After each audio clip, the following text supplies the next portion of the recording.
Hello everyone, welcome to the online अध्ययन चैनल। तो आज हम लोग पढ़ेंगे क्लास 5 सोशल स्टडीज़ का chapter number 6 prairies the grassland. तो चलिए शुरू करते हैं। इस चैप्टर में हम लोग घासों के मैदानों के बारे में जानेंगे। ये, ये जो प्रेरीज है ये कहाँ पर स्थित है, यहाँ के लोग अपने जीवन को चलाने के लिए क्या क्या करते हैं, ट्रांसपोर्ट फैसिलिटी क्या क्या है, इन सभी चीज़ों के बारे में हम लोग इस चैप्टर में जानेंगे। The grassland which are located in the temperate zones are known as temperate grassland. वो ग्रासलैंड जो टेम्परेट जोन में स्थित है, टेम्परेट जोन में पड़ता है, उसे हम टेम्परेट ग्रासलैंड कहते हैं। ये जो ग्रासलैंड है अलग अलग कॉन्टिनेंट्स में, अलग अलग महाद्वीप में अलग अलग नाम से जाने जाते हैं। जैसा नॉर्थ अमेरिका में इन्हें प्रेरीज कहा जाता है, साउथ अमेरिका में पैम्पास कहा जाता है, साउथ अफ्रीका में वेल्ड्स कहा जाता है, एशिया और यूरोप में स्टेपिस कहा जाता है और ऑस्ट्रेलिया में इसे डाउन्स भी कहा जाता है।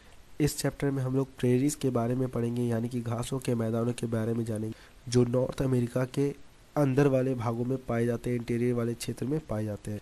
पॉइंट्स टू लर्न, इंपॉर्टेंट बात यह है कि प्रेरी जो है एक फ्रेंच वर्ड है जिसका मतलब होता है मीडो या ग्रासलैंड, घासों का मैदान। चलिए अब जानते हैं इन घासों के मैदानों के लोकेशन के बारे में। बात अगर प्रेरीज की जाए, इनकी लोकेशन की जाए, तो ये अमेरिका, कनाडा और कुछ मैक्सिको के हिस्से में भी ये पड़ते हैं। यहाँ पर चारों तरफ पेड़ ही पेड़ नज़र आते हैं, कई मीलों तक, कई दूरी तक सिर्फ पेड़ ही पेड़ नज़र आते हैं। और इन सभी पेड़ों को जो पानी मिलता है वो नदियों के द्वारा मिलता है, जो मिसिसिपी नदी से मिलता है। और मिसिसिपी नदी की मेन जो ट्रिब्यूटरी है, मुख्य जो सहायक नदी है, वो मिसौरी है। चलिए अब प्रेरी के क्लाइमेट को हम लोग समझते हैं, यानी कि वहाँ की जलवायु को हम लोग अच्छे से समझते हैं। बात अगर प्रेरी के क्लाइमेट की जाए तो वहाँ पर गर्मी के टाइम में 20 डिग्री सेल्सियस से 25 डिग्री टेम्परेचर जो है वो वहाँ पर चला जाता है, जबकि ठंड के मौसम में वहाँ पर -11 डिग्री सेल्सियस चला जाता है प्रेरी में। और ठंड के मौसम में क्या होता है कि वहाँ पर चारों तरफ बर्फ़ का चादर से कवर हो जाता है वो इलाका। वहाँ पे गर्म नर्म हवा जो है वो बहती है जिसे चिनोक कहा जाता है। वहाँ की जो बर्फ़ है, वहाँ पर गर्म हवा बहने की वजह से वहाँ की जो बर्फ़ है वो पिघल जाती है, जिनके वजह से वहाँ पर घास जो है बनते हैं और जो जानवर है वहाँ पर चरते हैं। नेक्स्ट टॉपिक है वेजिटेशन, वनस्पति। वहाँ के वेजिटेशन की बात की जाए तो वहाँ पर जो घास पाए जाते हैं वो करीबन 2 मीटर तक ऊंचे पाए जाते हैं। वहाँ के घास जो है वो 2 मीटर लंबे लंबे घास जो है देखने को मिलते हैं, जिन घासों को सी ऑफ ग्रास भी कहा जाता है, यानी कि घासों का समुंदर। जब यहाँ पर यूरोपियन नहीं आए थे, यूरोपियन के आने के पहले यहाँ पर जानवरें जो है चरा करते थे। अब ये जो इलाका है ये पूरी तरह से ग्रासलैंड जो है फार्म लैंड में बदल चुका है, यानी कि ये जो घास का मैदान है ये किसानों ने क्या किया, इन्हें फार्मिंग करने के लिए, खेती करने के लिए इन्हें फार्म लैंड में बदल दिया है। और यहाँ पे कई प्रकार के फसल भी जो है उगाए जाते हैं। जैसे मुख्य फसल की बात की जाए तो यहाँ पर मेज़ यानी कि मक्का, वीट, गेहूँ, बार्ले, जो राई, ओट्स, पोटैटोज, आलू, सोयाबीन, कॉटन, अल्फाल्फा और न्यूट्रिशियस ग्रासेस जो है यहाँ पर पाए जाते हैं। पोषण से भरे हुए घास भी यहाँ पर पाए जाते हैं।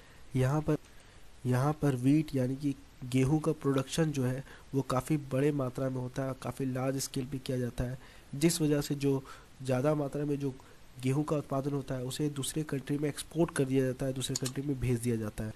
यहाँ पर इस एरिया में इतने ज़्यादा वीट का प्रोडक्शन होने की वजह से, गेहूं का प्रोडक्शन होने की वजह से इन प्रेरीज वाले इलाकों को wheat basket of the world भी कहा जाता है।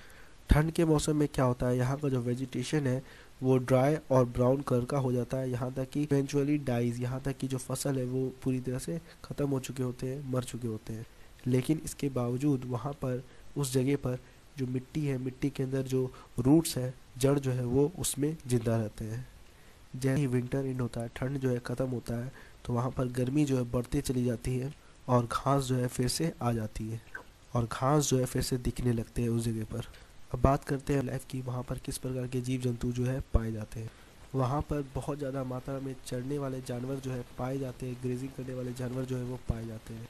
वहाँ पर बाइसॉन और अमेरिकन बफेलो जो है वो मोस्ट इम्पॉर्टेंट एनिमल है जो उस इलाके में जाना जाता है। अब ये जो बाइसॉन और अमेरिकन बफेलो है ये ऑलमोस्ट एक्सटिंक्ट के कगार पे पहुंच गया, यानी कि एकदम से वो विलुप्त होने के कगार पर चला गया, यानी कि उनकी संख्या जो है बहुत ही कम बची है।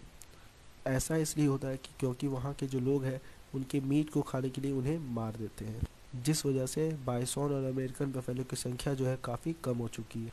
और भी अन्य जानवरों की बात की जाए जो उस रीजन में पाए जाते हैं, जैसे जेब्रास हो गया, एंटीलोप्स हो गया, हॉर्सेस हो गया, प्रेरी डॉग्स हो गया, वहाँ के घास मैदान वाले कुत्ते हो गए, डियर्स हो गया, उल्स हो गया, लायंस हो गया, लेपर्ड्स हो गया, टाइगर्स हो गया, जैकाल्स हो गया, ये सब जानवर जो है वहाँ पर अन्य पाए जाते हैं। वहाँ के इम्पॉर्टेंट बर्ड्स की बात की जाए, कुछ मुख्य पक्षियों की बात की जाए जो वहाँ पर पाए जाते हैं, तो बस्टर्ड, हॉक्स, आउल्स, ईगल्स और फाल्कन्स जो है वहाँ पर पाए जाते हैं, जो मरे हुए जानवर और मरे हुए जानवरों को खाते हैं, दूसरे जानवरों का शिकार करते हैं। ये जो ग्रासलैंड है, ये जो घास का मैदान है, ये रोडेंट्स के लिए जाना जाता है। रोडेंट्स का मतलब होता है कि वैसे जानवर जो कुतरते हैं। कुतरने वाले जानवर में जैसे रैबिट हो गया, खरगोश हो गया, चूहा हो गया, हैमस्टर हो गया, ये सब जो जानवर है वहाँ पर बहुत ज़्यादा मात्रा में पाए जाते हैं, जो ज़मीन के अंदर गड्ढे बनाकर रहते हैं। आपको कमेंट बॉक्स में एक क्वेश्चन का आंसर बताना है, name certain animals in India which have been categorized as protected animals. तो आपको कमेंट बॉक्स में इसके आंसर को बताना है कि ऐसे कौन से जानवर हैं जिन्हें भारत में प्रोटेक्शन के लिए कैटेगराइज किया गया है, यानी कि उसके बचाव के लिए भारत में प्रोटेक्शन के लिए कैटेगराइज किया गया है। इनके बारे में आपको कमेंट बॉक्स में बताना है। चलिए अब जानते हैं प्रेरीज के लोगों के बारे में कि वहाँ के लोग जो है वो किस तरह के कामों को करते हैं। बात अगर प्रेरीज के लोगों की जाए तो वहाँ पर जो लोग हैं काफ़ी हार्ड वर्किंग है, यानी कि बहुत ही मेहनती होते हैं, जो बड़े से बड़े घासों के मैदानों को बड़े से बड़े फार्म लैंड में बदल देते हैं, यानी कि खेती करने के लिए वो घास के मैदान को अपने खेती के रूप में बदल देते हैं ताकि उनके ऊपर खेती किया जा सके।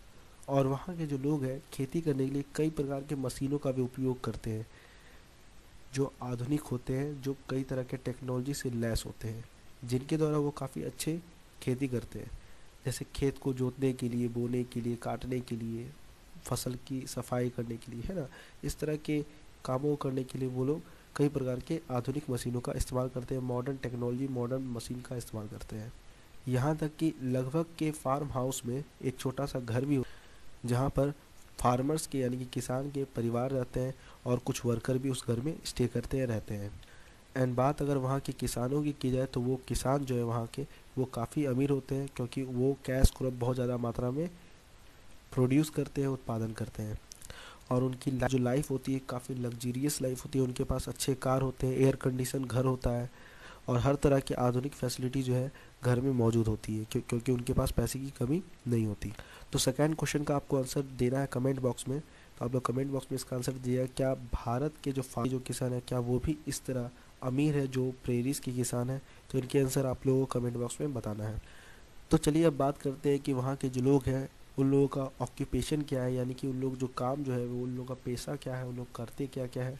तो बेसिकली उन लोग का ऑक्यूपेशन जो है, उन लोग का जो काम है वो फार्मिंग करना है, कैटल रियरिंग करना है और एनिमल हस्बेंड्री। इट मीन्स कि वो लोग किसानी करते हैं, खेती करते हैं और जानवरों को पालना, जानवरों को चराना, ये सभी कामों को वो लोग करते हैं।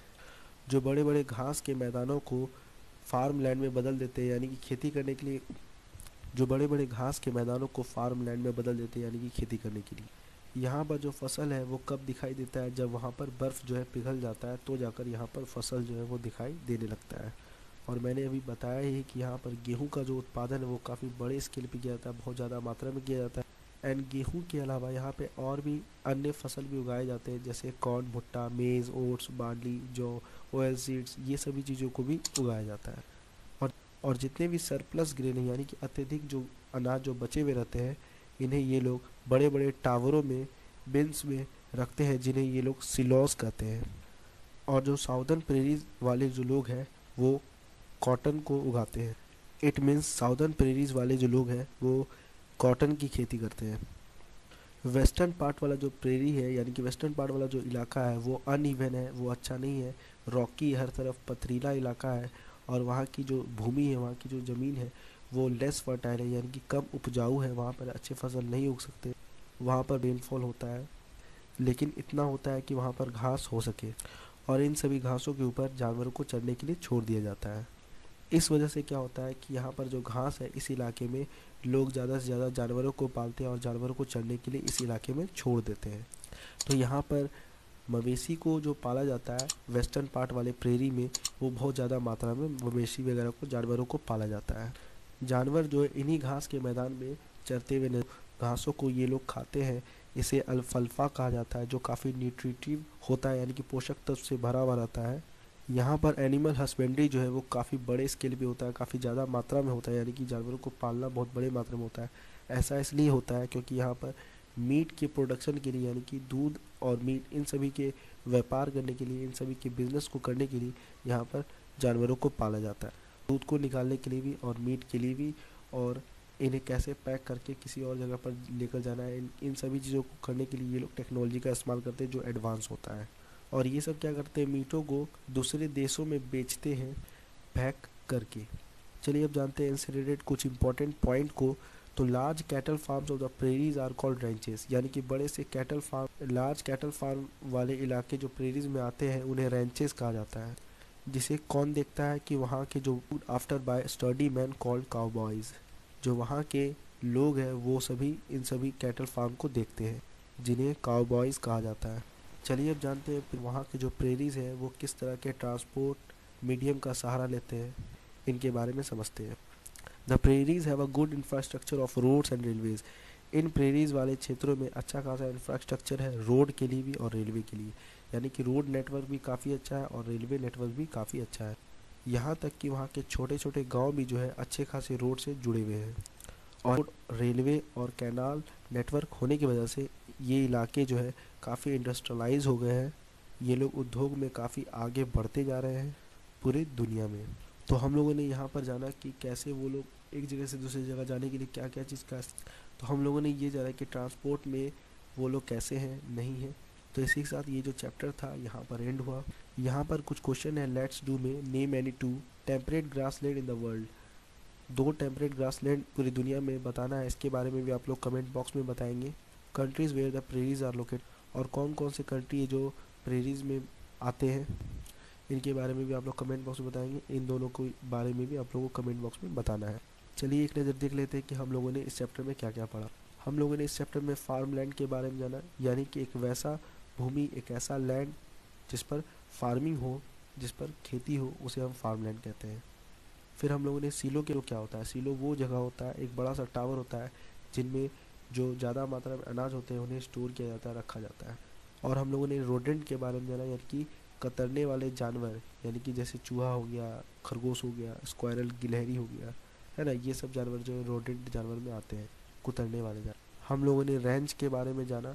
ए large farm of rearing cows horses जिप, एक बड़ा सा हिस्सा जहाँ पर गाय, घोड़े, भेड़ इन सभी को चराया जाता है, उन्हें हम रैंच कहते हैं। क्विक ग्लैंस को भी देख लेते हैं। Most of the grasslands are located in the temperate zone. लगभग जो ग्रासलैंड है, लगभग जो घास का मैदान है, वो कहाँ पर स्थित है, तो टेम्परेट जोन में स्थित है। एंड हम लोग अलग अलग महाद्वीप में अलग अलग नामों से भी जाने जाते हैं। और grassland prairies are the grassland of North America. North America में प्रेरीज जो है वहाँ का ग्रासलैंड है। The people of the prairies are very hard working, और हम लोगों ने ये भी जाना कि वहाँ के जो लोग हैं काफ़ी मेहनती हैं। Cattle rearing is the chief occupation in the western part of prairies, और हम लोगों ने ये भी जाना कि वेस्टर्न पार्ट वाला जो प्रेरीज का इलाका है वहाँ पर वो लोग कैटल रियरिंग करते हैं, यानी कि जानवरों को पालते हैं, क्योंकि उस इलाके में फसल जो है नहीं होती, क्योंकि वहाँ पर पानी की कमी होती, इस वजह से वो लोग जानवर को ज़्यादा पालते हैं। In prairies most of the agricultural work is done by machine. इन प्रेरीज लगभग जो प्रेरीज वाले, और हम लोगों ने ये भी जाना कि जो प्रेरीज के लोग हैं वो जितने भी काम करते हैं खेती से संबंधित, वे सारे वो लोग मशीन के द्वारा करते हैं। और हम लोगों ने इस चैप्टर में पढ़ा कि प्रेरीज के पास अच्छा गुड इंफ्रास्ट्रक्चर है रोड और रेलवे नेटवर्क का। इसी के साथ ये चैप्टर यहाँ पर एंड हुआ। इनसे रिलेटेड सारे ऑब्जेक्टिव और क्वेश्चन आंसर मैं सेकेंड पार्ट में करवाऊँगा। तो फिर मिलते हैं नेक्स्ट वीडियो में। अभी तक आप लोगों ने ऑनलाइन अध्ययन चैनल को सब्सक्राइब नहीं किया तो सब्सक्राइब कर लें, क्योंकि मैं इसी तरह की वीडियोज़ लाता रहूँ। इस वीडियो को लाइक करें और अपने दोस्तों के बीच शेयर करें। Thank you so much for watching my video. Bye.